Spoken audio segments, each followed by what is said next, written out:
Hi, I'm Tanya, and I live in Manhattan. Before I jump into the juicy stuff, please like and subscribe. My twin sister Natasha and I were born to super rich parents. Dad was a successful businessman, and my mom was an ex-supermodel from France.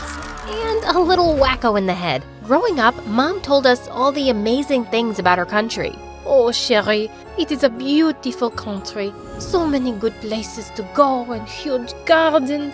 I miss it. Mom made France sound like a paradise. And while I got attracted to its beauty, language, and culture, Natasha was fascinated by its fashion and style.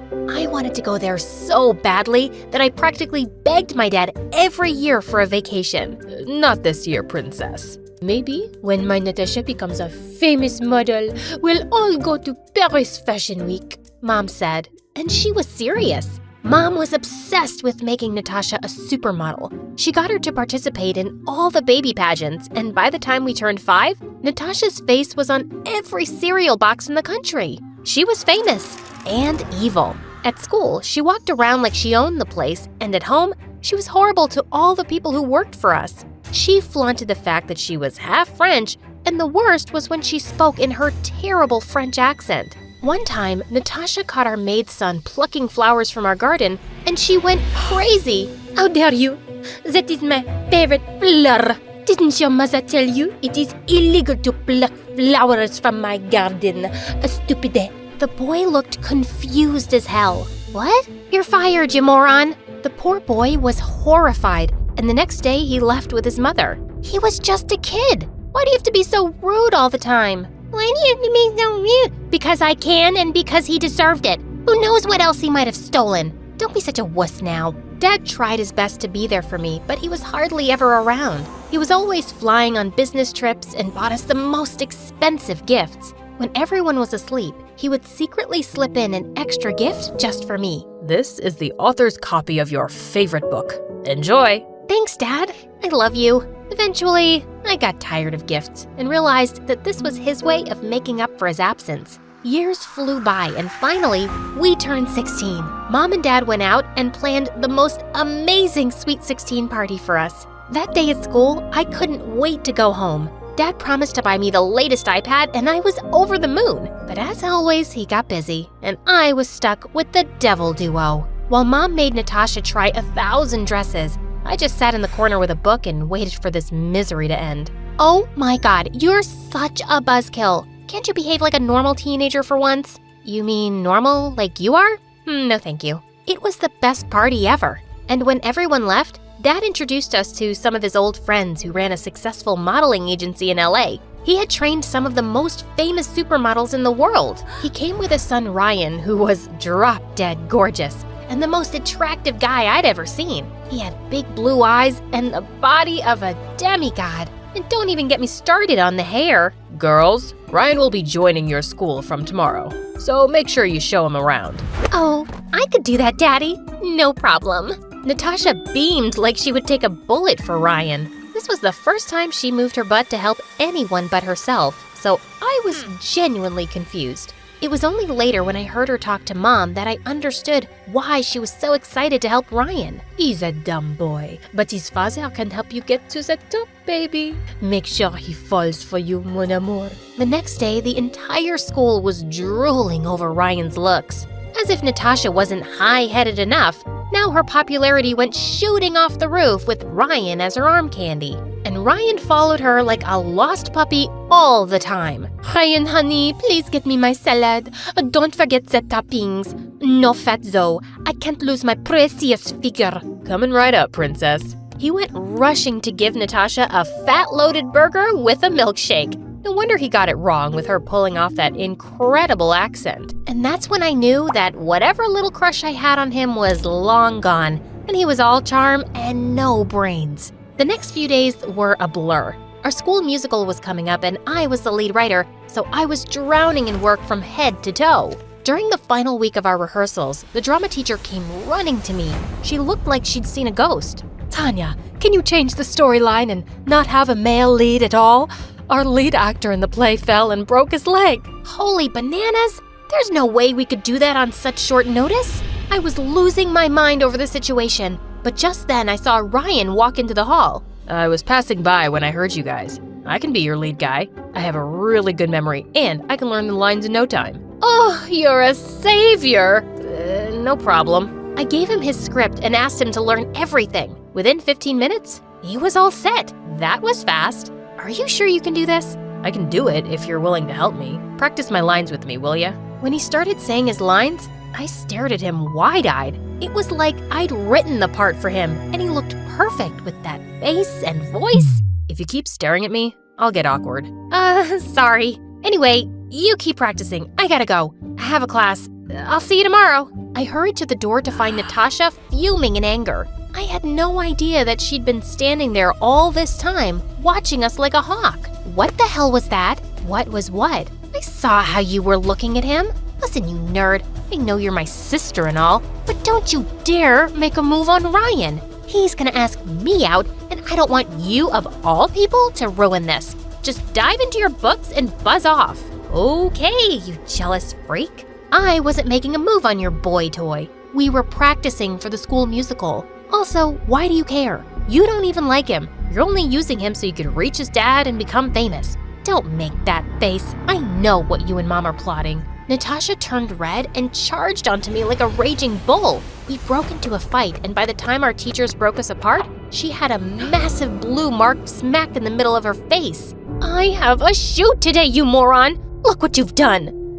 Get over it. You're great at hiding things, aren't you? Use some makeup and stay away from me. During rehearsals the next day, Ryan told us that he was having a huge party at his house. It was his birthday and the whole school was invited. I just have to look my best. I want all eyes on me, especially Ryan's. Natasha said, jumping around like a frog, trying out dresses like a maniac. Wow, real mature. Just as I was about to leave the room to get away from her awful voice, she jumped on my head and said, "Why are you running off so soon? Listen, not that I care, but if you do manage to get your boring butt to the party, you will stay away from Ryan. Do you get me? I will legit throw you in the barn if you say a word to him. Make all the assumptions in the world you want to. I like my life drama-free." And I walked back into the room, leaving Natasha sizzling in anger. The next day after the party, everyone waited for Ryan at the rehearsals, but he never showed up. I called him a million times, but he kept rejecting my calls.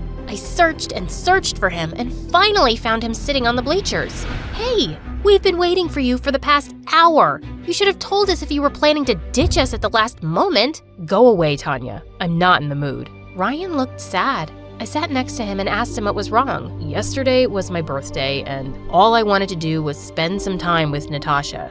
I honestly really like her, but she never even wished me a happy birthday. She came to the party, went straight to meet my dad, and then she just vanished. My heart went out to Ryan. He deserved so much better than my evil sister. Natasha can be mean sometimes. She's the pampered one. Hang in there. I'm sure she'll come around. Ryan looked at me with his deep blue eyes and his heart-melting smile, and we went on our way to practice. Our musical was a massive hit, and everyone applauded and congratulated the team. And after that day, Ryan and I started hanging out more often and became best of friends. I was happy I finally had someone to discuss my books and work with, and he was happy because he could finally get answers to all his annoying questions. What does Natasha like to eat? What's her favorite color? What's her favorite perfume? He was obsessed with her. And then one evening when I had just gotten back from school, I saw Ryan standing in the driveway with the prettiest flowers. I'm gonna ask Natasha to be my girlfriend today. I hope she says yes. Oh, that she will, but not for the right reasons. As his friend, I thought it was high time he knew the truth. Natasha was the meanest person on earth and a manipulative witch, and Ryan needed to know before he got his heart broken. I gathered the courage to tell him the truth, but just then Natasha walked in looking like an angel, and Ryan's mouth went flying open. What an idiot! "Ay, gorgeous, don't you look handsome? And flowers? For me? Oh, sweet, you're the best, Ryan." With that, they drove off in Ryan's supercar. They deserved each other. The fake beauty with no brains. After about an hour, as I was about to jump into my bed, I got a frantic call from Mom. "It's your sister. Hurry, come to the hospital." Mom told me that Ryan's car had a terrible accident on their way to the movies, and Natasha had been seriously injured. I rushed to the emergency room, panting and falling, to find her sitting with my parents watching an MSA video. What on earth happened? I was terrified. She doesn't look hurt at all. Oh, but I am. See? I scratched my perfect skin. It'll take days for me to heal from this. Do you know how much makeup will go into hiding this? Also, I scratched my ankle, but I'll just wear new boots, so it's okay. What in the name of Jesus was wrong with this family? Tanya, you should be happy your sister's fine. Ryan's the one who needs help. He slipped into a coma. We've been trying to reach his dad, but he's traveling. And you're telling me this now? I ran to his room and saw his perfect face, scarred with 1,000 scratches. God, it broke my heart to see my best friend in that state. With Ryan in the hospital, Natasha went around flirting with every guy at school. And while I visited the hospital every day, she only came when Ryan's dad was around. One day, just after his dad left, she got up and said, "What an absolute waste of time. My skin is so stressed with all this drama, and look at my hair. I need to hit the salon so badly. Someone needs to kick that French butt of yours. This guy loves you like a maniac, and all you do is ignore him or use him for his connections. You're such a jerk." Oh, save it, dear sis. I did what I had to become successful, and I regret nothing. I know you like him. Keep him for all I care. He's no use to me lying in that bed, and his dad just doesn't seem to be taking the hint. I'm too good for him anyway, and my perfect body isn't meant to be someone's nanny. With that, she simply turned around and walked off. Unbelievable! Ryan woke up the next day, and the doctors told us that his injury would take months to heal. His father took him to one of the best hospitals in the States, and they left. I had no way to keep in touch with him now, and that made me super anxious. But just then, the biggest opportunity knocked at my door.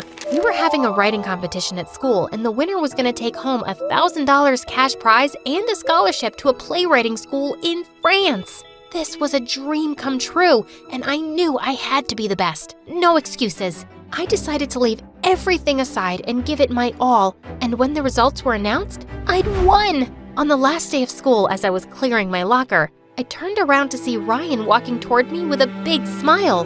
I was so happy to see my friend. I hugged him tight and said, "I'm so glad you're okay." Just then, Natasha screamed from the other corner and came rushing towards Ryan. Oh, mon amour, I missed you so much. I was so worried. Drop the act, Natasha. And while you're at it, drop that accent too. I'm not gonna fall for your tricks now. I know you used me. That day at the hospital while you argued with Tanya, I was awake and I heard everything. You can kiss your dreams of working with my dad goodbye. Whatever. I was just stressed. That doesn't mean I didn't like you. But Ryan didn't hear a word. Instead, he turned toward me and said, "It's been you all along, Tanya. I should have seen it right away, but it took me a while. Please tell me it's not too late." I took his hands in mine and said, "Oh, Ryan, I liked you, but you loved Natasha. You only want me now because she treated you like trash. I'm leaving for France tomorrow, but when I'm back, maybe we can go for dinner and talk." Ryan looked at me with love and warmth in his eyes. I know how you've always wanted to go there. I'm happy for you, and I'll wait for you, Tanya. I hugged Ryan and planted a sweet kiss on his cheek before leaving to follow my dreams and take on new adventures in life. Everything else can wait.